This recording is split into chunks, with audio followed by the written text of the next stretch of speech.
Багыт саясий партиясында карапайым элдин катмарынан терилип, билимдүү элим деген жаштар келе жатат. Кайрат күчерди канакей жаштар биздеги.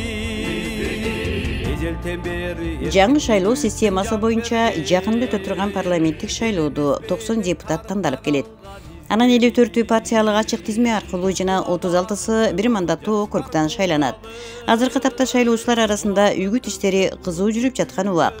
Кечээ күнү шайлоо өнөктүгүнө биринчи жолу катышып жатышкан Багыт саясий партиясынын талапкерлери Бишкек шаарынын жашоочулары менен ынтымак-ийгилик сейил багында жолугушуп, өздөрүнүн иш кадамы, алдыдагы план максаттары менен тааныштырышты.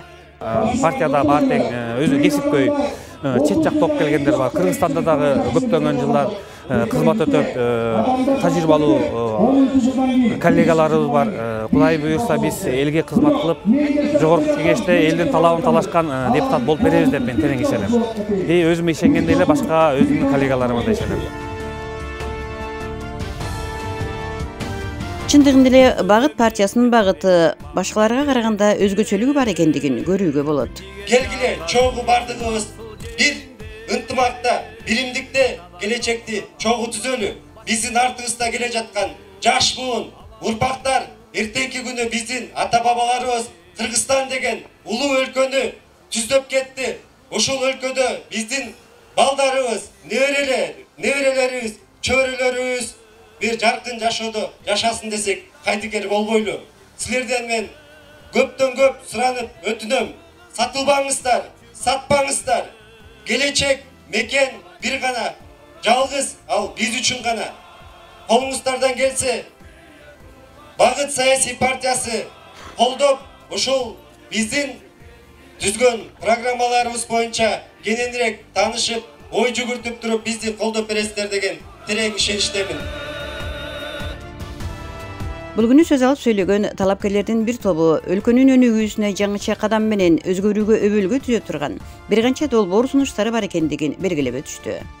28 ноябрда урматтуу шайлоочулар, өзгөрөбүз десеңиздер, ошо бир гана ручканын калеми менен, калемдин учу менен өзгөртүү кыла турган бул сиздер, анан биз. Сиздерде эле карапайым калп болсок дагы, жанагы Бекзат айткандай, четте карап турбастан күрөшкө аттанып атабыз. Ал эми сиздер дагы ойлонуп, өзүңүздөр дагы жоопкерчилигиңиздерди сезип, бизге окшогон партияларга добуш бериңиздер. Болду эми, былтыркыдай шайлоо болбош керек. Мамлекетибиз орусча айтканда потолок и об стену впритык туруп калды. Дефолтко жакындап калды. Карыздарыбыз 4 миллиарддан ашып кетти. Ошондуктан ойлонуп, 7 номерде турган жалаң жаштардан, таза инсандардан, жөнөкөй бизге окшогон инсандардан. Мен мисалы үчүн мамлекеттик кызматта 20 жылдан ашык иштедим. Ушу бизге окшогон жөнөкөй инсандарга добуш бериңиздер. Багыт партиясы катар номери 7. Мен Баткен облусунан болом өзүм, бирок элге бүтүн республикага кызмат кылып келдим.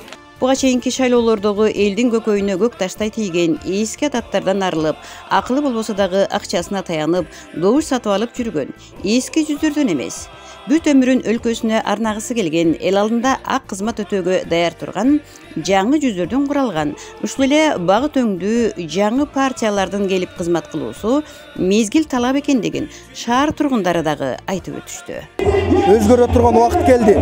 Келе турган урпактар силерди каргабасын десеңер, келе турган урпактар силерге нааразы болбосун десеңер,